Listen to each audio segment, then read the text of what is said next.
And hello, it's a Friday again, which means it's time for some things in general internet fun!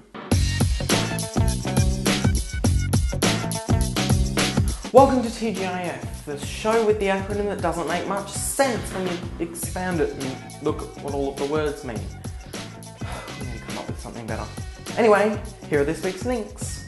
Last week we showed you a website where you could copy and paste symbols. Well, here's another one that has a heap more. Cyweavers, the guys who made it, also have a bunch of other cool stuff for web developers and app developers, including button generators and optical character recognition software.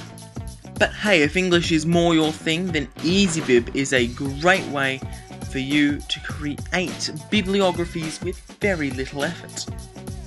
Or perhaps you'd like to see how good online translation really is by starting with an English phrase, converting it into Japanese, and back again until they match up. Or if you're more into math, take a look at some cool stuff you can run on your TI Nspire calculator. Now, this is all math related and there's no games here, but I'll try and dig some of those up for you guys next week if you'd like. That's all some pretty heavy stuff though, so let's take a quick break to take a look at this 60-inch monitor.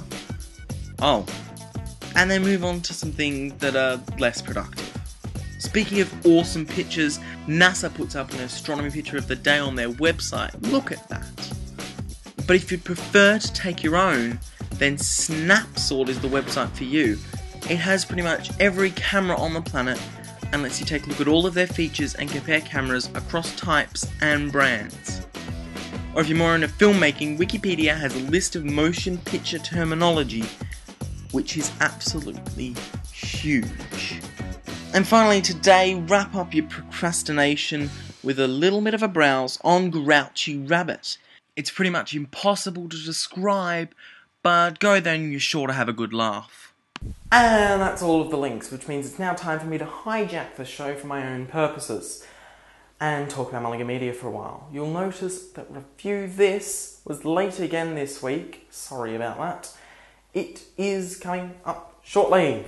In fact, it's probably already out. I'm uploading it as we record this episode.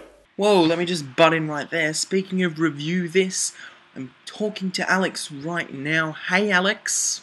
Hello, Dominic. Yes, hello. And so, I hear you've got some news for us all. The new Review This. Well, yes. Yes, it's new, Dom. So, what are the details then? There's a new Review This, people. There's a new one. It's shorter, it's sweeter, and it's better. It starts Tuesday, October 18th on the Mulligan Media Network. Well, that's just great. Now we return you to your regularly scheduled programming. Also, remember how last week I said we had no ideas for that show? Well, we still don't, but we're running a little bit of a competition, so head over onto our forums and see what you can win by giving us some ideas for that show. And that's about it. Once again, I've been Dominic Mulligan, and I'll see you next week. Bye.